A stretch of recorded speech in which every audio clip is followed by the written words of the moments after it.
고린도전서를 함께 공부하겠습니다. ESV 스터디 바이블로 여러분이 공부를 하면서 이 강의를 비교하면서 들으시면 좀 더 유익할 것입니다. 첫 시간으로 고린도전서 서론을 공부하겠습니다. 자, 고린도전서의 저자는 1장 1절에 보면 바울과 소수데네라고 소개하고 있습니다. 하나님의 뜻을 따라 그리스도 예수의 사도로 부르심을 받은 바울과 형제 소수데네는 하고 시작하죠. 자, 바울이 저자인데 소수데네가 바울이 부르는 대로 받아 적은 것 같습니다. 바울은 친필로 끝부분에서 일부 직접 손으로 적은 부분도 있습니다. 자, 그렇다면 다른 부분들은 소수데네가 받아 적었겠죠. 16장 21절 보면 나 바울은 친필로 너희에게 문안하노니 하고 있어요. 그러니까 바울이 끝에서는 자신의 필체로 직접 적음으로 자신이 쓴 것을 명확하게 하고 다른 사람이 바울의 이름으로 적었을 때 이 바울의 친필 부분을 통해서 필체가 다른 것을 아는 사람은 이건 바울이 쓴 것이 아니다 확인할 수 있고 소수대네가 이렇게 대부분 적은 경우에도 바울이 자신이 친필로 적는 부분을 뒤에 넣어서 마치 서명하듯이 바울의 친필이 들어가서 이게 진짜 바울의 편지인 것을 확인할 수 있게 하는 것입니다. 바울 서신을 받아 적는 사람들이 때로는 이렇게 소수되네, 때로는 디모데가 참여할 수도 있고, 그래서 받아 적는 사람에 따라 약간 필체도 달라지겠지만 문체도 영향을 받을 수가 있겠죠, 일부. 그래서 바울 서신이 문체가 조금씩 다른 경우에도 문체가 다르니까 이것은 바울이 쓴 것이 아니다. 그렇게 할 것이 아니라 누가 받아 적었는가를 확인하면서 어느 정도의 문체의 변화는 바울 저작권에 영향을 미치지 않는다고 우리가 보는 것이 좋겠죠. 예, 고린도전서는 그러나 학자들이 바울이 쓰지 않았다고 그렇게 의심하는 학자가 거의 없습니다. 자, 기록 지역을 보면 16장 8절에 내가 오순절까지 에베소에 머물려 함은이라는 구절을 볼 때 지금 에베소에서 바울이 고린도전서를 쓰고 있구나 알 수 있습니다. 수신자들이 고린도에 있는 것이고요. 바울이 고린도에 있는 것은 아닙니다. 기록 시기는 언제일까요? 갈리오가 AD 51년에 총독이었습니다. 이 고린도 이쪽 지역을 통치하는 총독이었고 그때 바울이 이 고린도에 있었습니다. 그러니까 AD 51년에 바울은 고린도에 방문을 했습니다. 그렇다면 고린도 전서는 이렇게 해서 고린도 사람들을 이제 알게 되고 여기 교회를 세우고 목회를 하다가 바울이 다른 곳에 가서 이제 고린도 교인들에게 성도들에게 편지를 쓴 것이죠. 그래서 AD 51년 이후에 쓴 것이다 할 수 있죠. 자, AD 51년 이후 언제 바울이 에베소에 있었을까 추측을 하면 53에서 55년경 에베소에 있었다고 추측이 되고 그때쯤 고린도전서를 기록했을 것이다. 이렇게 추정합니다. 그렇다면 이 늦어도 55년이라면 예수님께서 승천하시고 몇 년 안 된 20년 남짓 지난 매우 이른 시기에 고린도전서가 기록되었구나라는 것을 우리가 알 수 있습니다. 자, 고린도전서의 독자는 누구일까요? 고린도에 있는 그리스도인들이죠. 자, 이 고린도는 어떤 고린도일까요? 헬라 사람들이 세운, 그리스 사람들이 세운 고린도가 원래 있었습니다. 그런데 BC 146년에 파괴됩니다. 로마와 전쟁을 하면서 로마가 그리스를 이기죠. 자, 그러면서 고린도는 폐허가 되는데 이 고린도에 또 로마 사람들이 이 고린도를 다시 세웁니다. 이것이 새 고린도죠. 그 새 고린도에 사는 그리스도인들이 독자들입니다. 자, BC 44년에 율리우스 카이자르가 이 새 고린도를 세웠는데, 이곳에 정착해 산 사람들은 로마 군인들이 살게 돼요. 은퇴한 로마 군인들이 이곳에 와서 정착해서 살게 됩니다. 그러니까 여기에 주민들은 로마 사람들인 것입니다. 고린도에 보낸 다른 편지들이 있었는데, 우리가 고린도 전서와 고린도 후서를 가지고 있고요. 그 외에도 바울이 최소한 2번 정도 더 편지를 썼다고 볼 수 있어요. 고린도 전서에 보면 고린도 전서를 보내기 전에 이미 편지를 보낸 것을 알 수 있습니다. 내가 너희에게 쓴 편지에라고 언급하고 있습니다. 이 5장 9절에서 언급되는 이 편지는 고린도 전서보다 먼저 쓴 편지죠. 그리고 고린도 후서의 7장 8절에 보면, 왜냐하면 그 편지가 너희를 잠시만 근심하게 한 줄을 알기 때문이다라고 하는데, 이 편지는 고린도 전서는 아닌 것 같아요. 그래서 고린도 전서와 후서 사이에 쓴 편지로 추측을 합니다. 그래서 최소한 고린도 전서 외에 2개의 편지가 더 있었을 것이다 라고 학자들이 추측을 하는데, 그 편지들은 우리에게 남아있지는 않습니다. 자, 그러면 이제 고린도전서의 구조를 살펴보겠습니다. 1장 1절에서 9절은 이 편지의 서문인데요. 발신자, 수신자, 인사말, 그리고 감사의 글이 나옵니다. 그리고 1장 10절부터 4장 21절이 첫 번째 권면이에요. 바울은 고린도 교회에 발생한 각종 문제에 대해서 권면을 하는데요. 첫 번째 문제는 고린도 교회의 분열이었습니다. 이 교회 분열 문제에 사도 바울은 권면을 합니다. 그리스도는 나누어지지 않았다. 그런데 왜 교회가 나눠질 수가 있느냐 하면서 하나가 되도록 권면하죠. 사도 바울은 자기 자신을 전하지 않았고 오직 그리스도를 전했는데, 왜 바울을 자랑하는, 그래서 사람을 자랑하는 그런 사람들이 나오는지 이해할 수 없죠. 그래서 이것을 지적합니다. 사람을 자랑하지 말라. 오직 그리스도를 자랑하라. 바울이 전한 것은 그리스도를 전한 것이다. 그래서 바울파가 여기에 분열되면서 바울을 자랑하는 바울파가 있었는데, 이 바울파가 오로지 그리스도만 자랑해야 되는데 잘못하고 있음을 지적하고, 또 베드로파나 그리고 또 아볼로파도 마찬가지로 간접적으로 질책을 하죠. 자, 이 교회 분열의 문제에 대해서 사람을 자랑하지 말아야 될 이유를 바울은 설명을 하는데, 바울이 십자가 복음을 전했고 사람의 지혜를 전하지 않았다.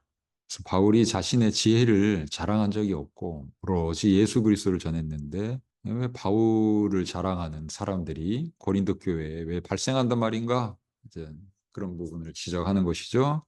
3장에는 또 사람 자랑하지 말아야 될 이유를 하나 더 소개하는데, 바울이나 아볼로, 베드로도 마찬가지고요. 이 사람들은 다 물을 주는 사람이고,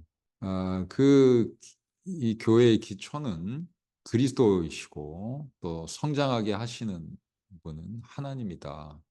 그래서 하나님과 그리스도에 초점을 맞춰야지, 그냥 이 일꾼에 불과한 바울이나 아볼로 자랑하면서 바울파, 아볼로파로 나눠지는 것이 마땅하지 않다 지적을 합니다.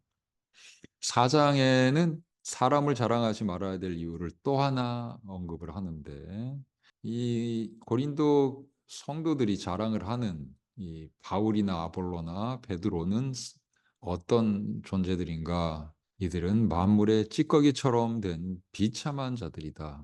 이런 비참한 자들을 왜 너희가 자랑할 게 무엇이 있단 말인가 하고 좀 부끄럽게 만들고 있습니다. 자, 5장으로 가면 이제 음행적인 결혼 문제가 지적되고 권면이 이루어지는데, 이 고린도 교회는 아버지의 첩과 결혼해서 사는 그런 남자가 있었습니다. 이 연로한 아버지가 돌아가시고 그 젊은 첩이 남아 있는데 그 젊은 첩을 어머니로 모시고 사는 게 아니라 부인으로 이제 데리고 사는 거예요. 그래서 이것은 로마 사회에서도 용인되지 않을 정도로 윤리적인 문제가 될 수 있는 건데 교회에서 그것을 용납하니 이건 안 된다라고 하면서 그 사람이 회개하지 않으면 그 사람은 교회 밖으로 내보내야 된다. 즉 기독교인으로 간주하지 말라라고 하고 있습니다. 자, 6장으로 가면 이제 재판에 대한 얘기가 나오는데 문제는 이 고린도 교인들이 서로 소송을 세속법정에 가서 하는 거예요. 그래서 분쟁을 세속법정에다가 맡기는 것을 바울이 질책을 해요. 교회 내에서 그 분쟁을 해결해라. 왜 하나님의 백성이 이 세상 사람들에게 판단을 받느냐. 하나님의 백성은 세상을 판단할 사람들이지 종말에 그리스도와 함께 온 세상을 심판할 그런 자들인데 세상에게 판단받는 그 일이 부끄럽지도 않으냐 지적을 하지요. 자, 네 번째 문제는 음행의 문제였습니다. 이 고린도 교회는 음행을 해도 괜찮다라고 주장하는 사람들이 있었고 모든 것이 가능하다, 허용된다라는 게 그들의 논리였습니다. 그러나 바울은 모든 것이 가능하다. 그래, 모든 것이 가능할 수도 있겠지. 그러나 모든 것이 유익하지는 않다 하고 논박을 합니다. 우리는 가능하다고 모든 것을 다 할 수 있다는 입장을 취하면 안 되죠. 어떤 게 유익한가를 살펴봐야 한다는 것입니다. 그리고 바울은 음행은 죄다라고 지적하고 있습니다. 7장으로 넘어가면 다섯 번째 문제가 지적되고 권면이 주어지는데 이것은 결혼 문제입니다. 자, 부부 사이에 금욕을 강조하는 사람들이 있었어요. 음행을 강조하는 사람들은 이 결혼이 밖에서도 이런 성적인 그런 문란한 행동을 해도 괜찮다라고 주장하는 사람이었고 또 극단적 금욕주의자들은 결혼한 부부 사이에서도 이런 부부관계를 금해야 된다. 그리스도인들은 금욕을 해야 된다. 심지어 결혼한 부부 사이에도 마찬가지다. 이런 주장을 펼치는 것입니다. 이에 대해서 사도 바울은 부부 사이에 그렇게 금욕을 하는 게 옳지는 않다. 금욕을 하려면 서로 합의해야 된다. 그것도 영구적으로 우리는 죽을 때까지 금욕하겠다. 이게 아니고 기도를 위해서 그 필요한 기간만큼 서로 합의한 기간만큼 금욕해야 된다.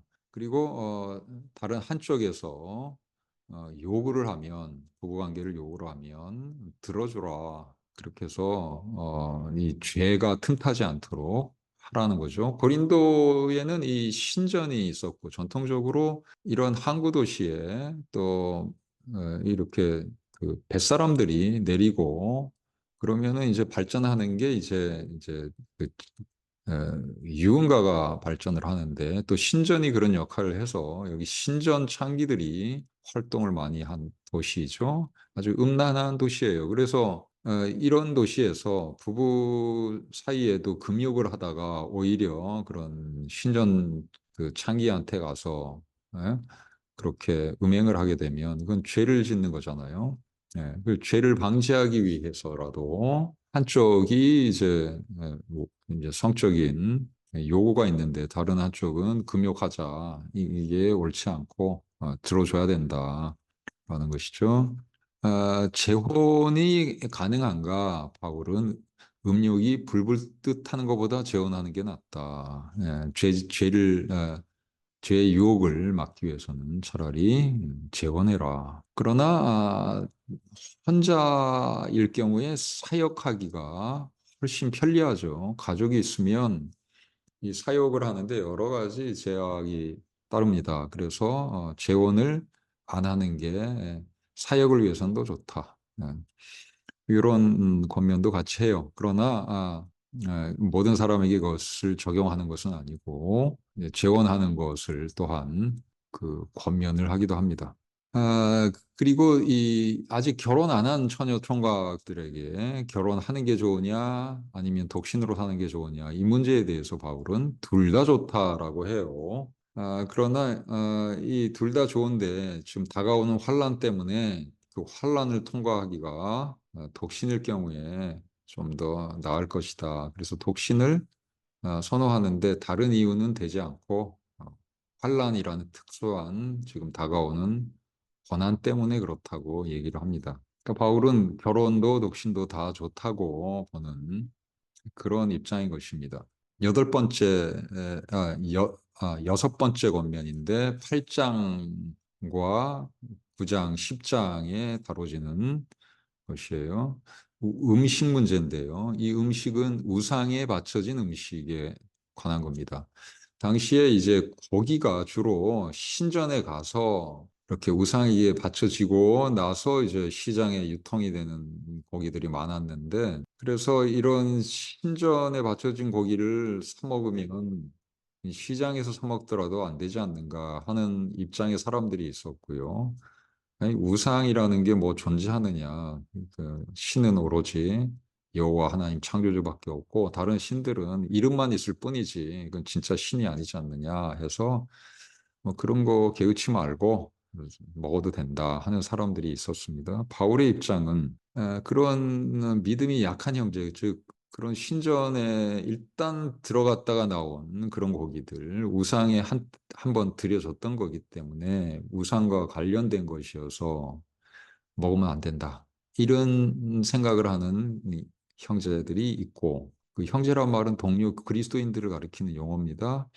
그런 믿음 약한 그리스도인을 배려해야 된다라는 겁니다. 그래서 그런 사람하고 같이 식사를 할 때 고기를 이제 먹는데 그런 동료 그리스도인이 이 고기를 신전에 갔다 온 걸 먹을 수 있느냐? 이거는 신전에서 나온 고기가 분명하다. 이거 먹으면 안 된다. 그러면 그를 배려해서 숟가락 놓으라는 겁니다. 그를 배려해서 그 고기를 먹는 모습을 보여주면서 그가 시험 들게 하거나 해서는 안 되고 또 그와 논쟁을 하면서 당신 틀렸다. 예? 이게 뭐 우상이 뭘 존재한다고 그러느냐 문제 없다. 예. 하면서 싸워도 안 된다는 것입니다. 바울은 자신의 모범을 예를 드는데 자신은 살해를 받을 권리를 포기하면서 고린도 교회에서 사역하지 않았는가. 직접 천막 만들면서 그렇게 한 것이 이 권리 포기의 모습인데 자신은 살해를 받을 권리가 있었는데 그것도 포기하면서 고생하면서 천막 만들어서 자비량 선교사로 일을 했는데 그 음식 먹는 권리가 있다고 하더라도 그 권리를 좀 믿음 약한 동료 그리스도인을 위해서 포기해라 라고 권하는 것입니다. 시장에서 판매하는 고기, 그것은 신전에 일단 들어갔다가 나왔든지 아니면 곧바로 농장에서 왔든지 간에 그건 먹어도 되는 거다. 바울은 그런 입장을 취합니다. 그러나 바울은 광야에서 이스라엘이 우상 숭배하다가 받은 그 심판을 기억하게 합니다. 그리고 우상 숭배는 피해야 된다라고 하면서 이방 신전에 가서 그 신전에서 나오는 그런 음식을 그 이방 신전에서 먹으면서 그 사람들과 교제하는 것은 그것은 이 우상을 섬기는 게 아니라 우상 뒤에 있는 마귀, 귀신을 섬기는 것이고 귀신과 식탁 교제를 하는 것이다라고 지적을 합니다. 그래서 바울은 시장에서 파는 것은 사 먹어도 된다. 그러나 우상 그 신전에 이방 신전에 가서 그 제사 음식 나온 거를 거기서 먹는 것은 귀신과 교제하는 것이다. 시장에 나오는 걸 사 먹는 것은 그런 귀신과 교제하는 것은 아니다. 이제 이렇게 서로 나눕니다. 11장에서는 예배 때의 복식을 다루는데요. 남자가 머리에 예배 드릴 때 무언가 쓰지 말라. 여자는 머리에 써라. 중동 지방이 지금도 뭐 히잡을 쓰는 것을 보는데, 이런 여자들이 머리에 쓰는 것은 그 지역에, 그리고 그 당시에 여자의 경우는 단정한 복장이었어요. 이렇게 머리에 아무것도 쓰지 않은 여자는 둘 중에 하나입니다. 창녀거나 귀부인이에요. 그러니까 교회에 와서 귀부인인 채 해도 그것은 안 되는 것이고, 자신을 창녀처럼 오해받게 그렇게 해도 안 되는 것이죠. 교회에 이제 초신자들이 아니면 예수 안 믿는 사람들이 한번 말씀 들으러 와봤다가 그런 복장들을 하고 있는 것을 보면, 교회에는 귀부인 아니면 창녀냐, 나는 이런 평민들은 참 여기에 어울리지 못하겠구나, 이렇게 되겠죠. 남자들이 머리에 쓰지 말라는 건 뭘까요? 남자가 머리에 쓰는 것은, 옛날에도 뭐 감투라는 거를 누가 썼습니까? 양반들이 썼죠. 높은 사람들이 뭔가 머리에 쓰고, 뭐 사또들은 사또 모자 쓰고, 또 왕은 왕의 그 모자, 황제의 모자, 뭐 이런 모자들이, 특이한 모자들이 있지 않습니까? 여기 그 로마나 그리스 문화도 마찬가지인 거죠. 교회의 남자들이 머리에 쓰고 들어오면 자기가 세상에서 한 가닥 하는 그 지위를 과시하는 건데, 교회에서는 세상 지위를 과시하는 그런 복장을 하고 들어오지 마라.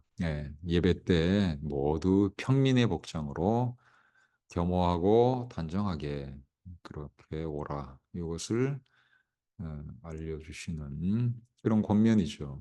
자, 성만찬이 11장 17절부터 다뤄지는데, 문제가 이 성만찬을 고린도 성도들이 잘 이해를 못해서 이제 집에서 포도주나 빵을 가지고 오는데, 모이면은 이제 이들이 미리 이제 먹는 겁니다. 이들이 모임을 가지면서 이제 먹어요. 그러면 나중에 이제 오는 사람들은, 늦게 퇴근하는 사람들, 주로 이 부유한 사람들은 미리 이제 자유인들이니까 왔겠고, 노예들이나 평민들은 일을 다 끝나고 와야 되기 때문에, 이제 그리고 급히 오다 보니 이들은 그냥 오는 겁니다. 그래서 먹을 걸 안 가지고 와요.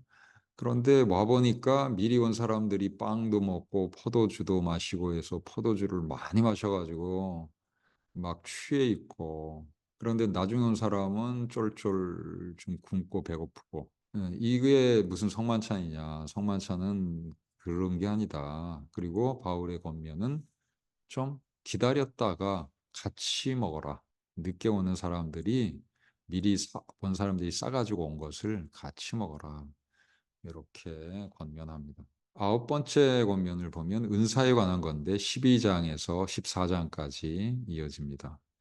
은사에 대해서 바울은 다양한 은사가 모두 교회에 필요하다라고 하고요. 그러나 은사보다 더 나은 것이 바로 도이다. 호도스, 도이다. 그리고 그 도를 사랑의 도임을 자세히 알려줘요. 그래서 은사는 성령의 은사, 근데 사랑은 뭡니까? 성령의 열매죠. 그래서 성령의 은사도 좋지만 이 성령의 열매인 사랑, 이게 하나님 사랑, 이웃 사랑 실천하는 그런 삶의 그 실천이죠.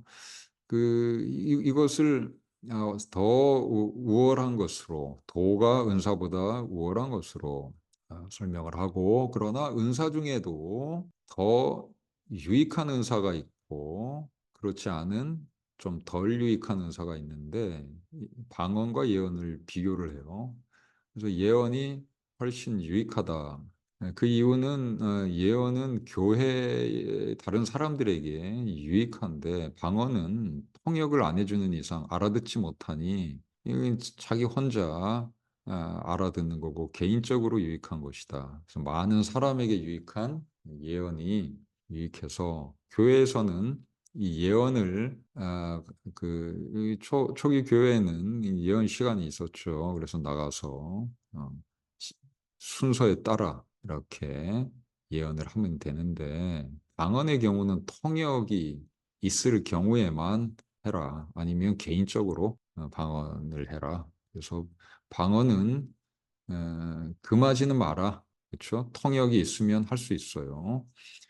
그리고 개인 기도 시간에 방언을 할 수가 있습니다. 그러나 예언은 더 유익한 은사니까 사모해라. 이렇게 권면을 해요. 그래서 은사 문제에 대해서 사도 바울이 답을 합니다. 자, 15장에는 부활에 관해서 다루고 있는데 이 육체로 부활을 한다는 것을 모르는 사람들이 있죠. 그들에게 이 복음에서 가르치는 그런 기독교가 말하는 부활은 영혼불멸 정도를 가르치는 게 아니라 육체로 부활하는 것이고 그 부활이 죽지 않는 육체 입고 영생하는 그런 부활이다.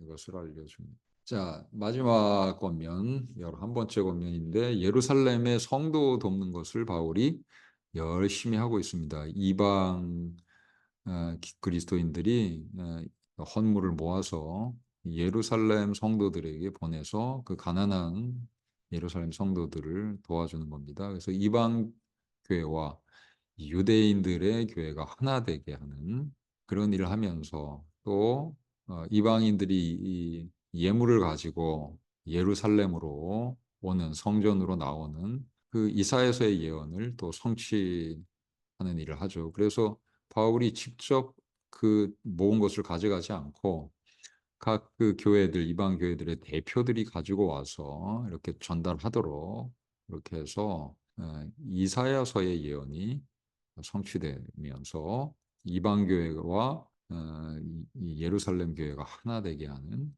그런 일을 추진하죠. 자, 개인적인 요청들이 5절에서부터 18절 나오고 19절부터 인사말이 나오면서 고린도전서가 맞춰집니다.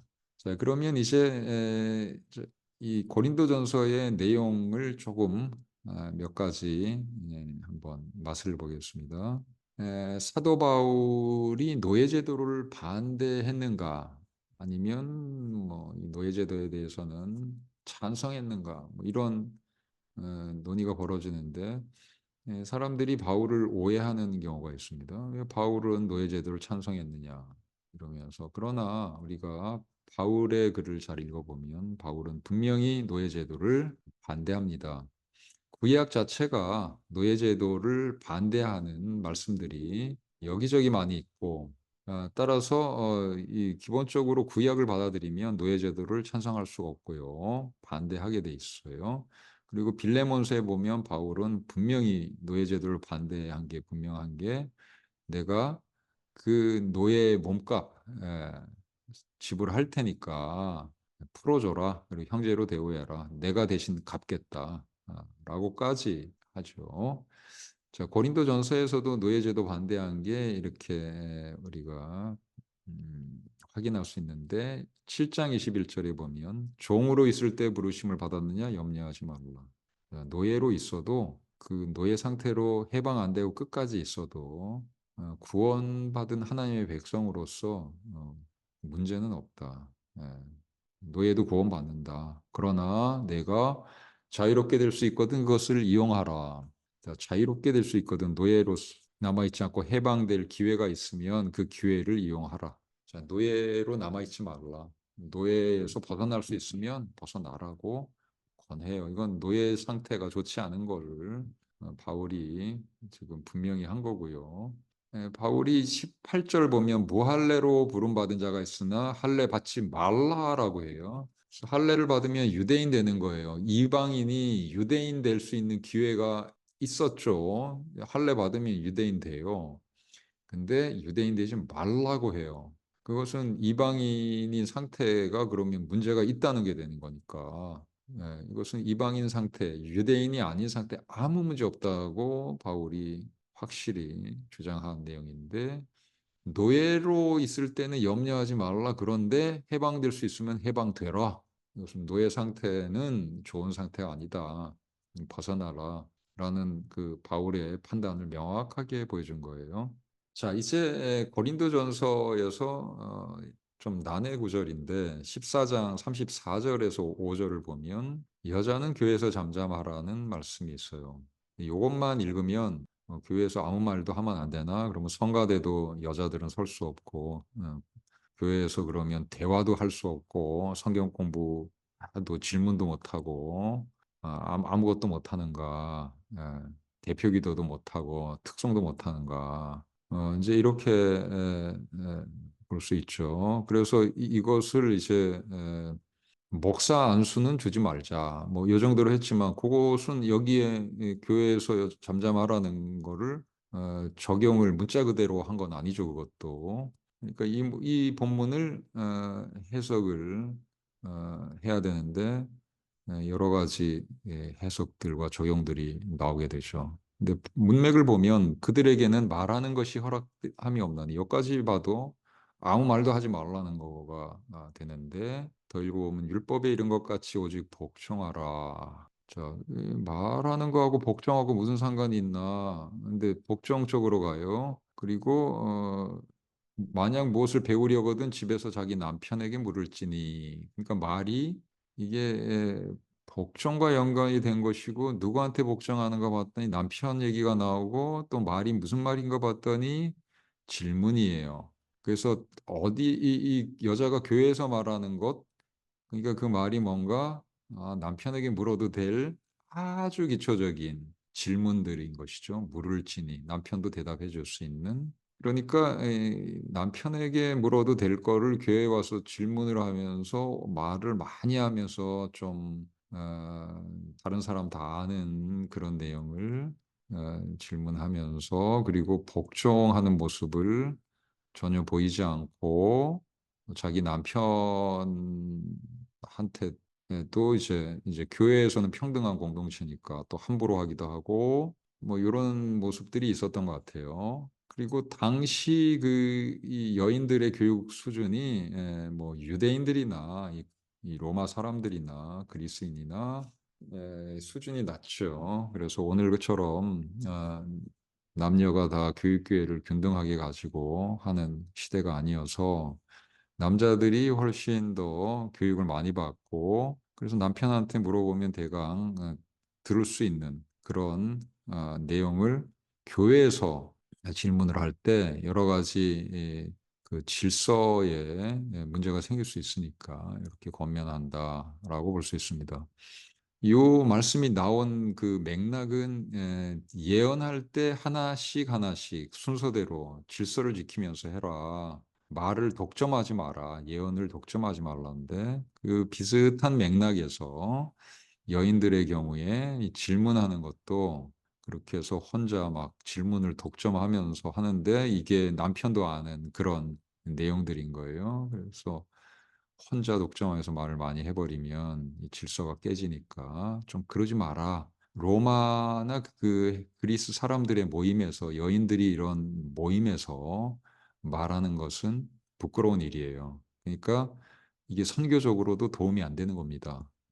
그래서 이 교회에 나오는 이방인들 그들을 전도하려면 이런 좀 예의를 갖추고 그 세상 사람들의 시선도 조금 고려해 주고 해야 된다. 그러면서 이제 질서를 좀 잡아가도록 하는 맥락이다. 볼 수 있어요. 이 부분이 원문이 아니다라는 사본학자들의 주장도 있는데요. 일부 사본에서 36절 이후에 이 부분이 이어지는 경우도 있어서 왜 여기 위치가 서로 다르냐 해서 그러면 원래 이게 위치가 다른 것은 밖에서 들어오면서 다른 위치로 들어와서 그런 거 아닌가 해서 이제 원래 없었다라는 주장이 이제 제기되기도 하는데 또 요걸 빼면 문맥이 잘 이어져요. 예언에 대한 문맥이. 그래서 그런 것인데 그러나 요것은 이제 샌드위치 구조 같은 걸로 볼 수 있어요. 쭉 이어지다가 중간에 딴 얘기가 끼어들다가 다시 뭐 본래 주제로 돌아가는 그래서 구조상 이런 구조가 종종 있는 것이고 샌드위치 구조는 성경에도 많이 나오죠. 그리고 요 부분이 36절 이후에 있던 지금 이 위치에 있던 이게 다 있어요, 사본에. 이게 다 빠져버린 사본은 없습니다. 그래서 이게 원래 바울이 쓴 글은 아니다라는 논증을 하는 사본학자 많이 있지만 그것을 정말 확실하게 여기에는 원문에 없었다라고 말하기는 쉽지 않습니다. 자, 그러면 이 본문을 우리가 해석을 잘 할 필요가 있는데 여기서 지금 방금 제가 좀 말씀드렸지만 구체적으로 금지한 내용이 문맥을 보면 질문이다라는 거예요. 남편도 답해 줄 수 있는 매우 기초적인 그런 질문이다. 그러면 상당히 오늘날 수준 높은 질문을 지금 할 수 있는데 그런 것까지 안 된다. 그리고 다른 말, 뭐 성가대 찬양이나 대표기도나 이런 것도 다 안 된다. 이렇게 적용할 수는 없겠죠. 그리고 설교로 이것을 설교를 가리키는 것이다라고 하는 것도 여기에 문맥에 맞지 않는 적용이 됩니다. 자, 여기 이 좀 더 원격 문맥을 가보면 고린도전서 11장에 여인들이 교회에서 예언하지 하는 것, 머리에 쓴 복장으로, 단정한 복장으로 예언하면 괜찮다. 앞에 나가서 예언할 때 머리에 아무것도 안 쓰고 그 귀부인처럼 아니면 창녀처럼 그런 복장으로 나가서 이렇게 하면 안 된다. 그러면 그곳에 나온 로마 그리스 사람들이 보고 어떻겠습니까? 헬라인들이 로마 사람들이 어이구 교회 가봤더니 좀 이상한 곳이다. 이렇게 되겠죠. 그래서 그러나 복장은 그렇게 하지만 이 예언하는 것 자체가 허락돼서 예언도 말이잖아요. 그러니까 말하는 것 자체가 다 금지된다고 해석하면 당장 11장에 맞지 않아요. 그래서 바울의 의도가 아무 말도 하면 안 된다는 것은 그건 잘못된 해석이 될 겁니다.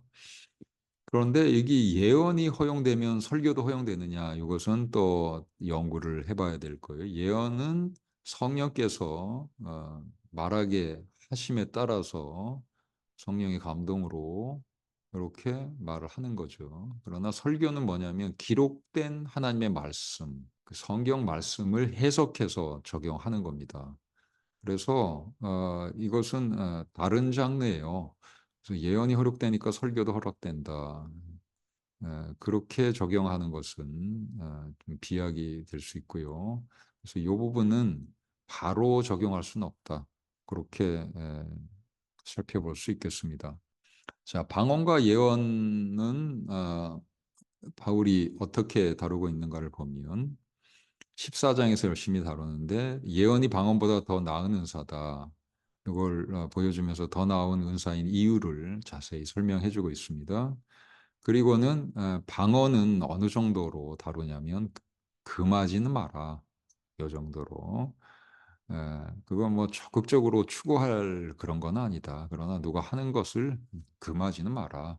그런데 이 방언이 이 예배 시간에 이제 앞에 나가서 통역하는 자가 없을 때도 막 떠드는 경우가 있는데 그러면 안 된다. 그건 누가 그거 알아듣겠느냐. 그리고 예수 안 믿는 사람 중에 이제 와서 앉아 있으면 여기 이상한 말을 하는데 도저히 알아들을 수 없다. 이 사람들 미친 사람들 아닌가. 이렇게 된다는 거죠. 그래서 방언은 통역이 있을 때만 하라. 그러나 예언의 경우에는 또 다른 원리가 있죠. 혼자 독점하지 마라. 그렇게 얘기하죠. 통역하는 자가 없으면 교회에서는 잠잠하고 자기와 하나님께 말할 것이다. 이렇게 얘기합니다. 그러니까 개인 기도 시간에 그렇게 하라는 거예요. 예언은 사모하라. 예, 이게 방언보다는 예언이 더 유익한 은사이기 때문에 방언보다는 예언이 더 좋고 은사를 사모하려면 방언보다는 예언을 사모해라. 그런데 바울이 예언에 대해서 이렇게 긍정적으로 보지만 독점하는 사람, 예언을 혼자 독점하는 자신이 예언자라고 주장하면서 독점하는 사람에 대해서는 견제를 해야 된다고 합니다. 그래서 만인 예언자직을 얘기해요. 너희는 다 모든 사람으로 배우게 하고 모든 사람으로 권면을 받게 하기 위하여 하나씩 하나씩 순서대로 예언할 수 있다.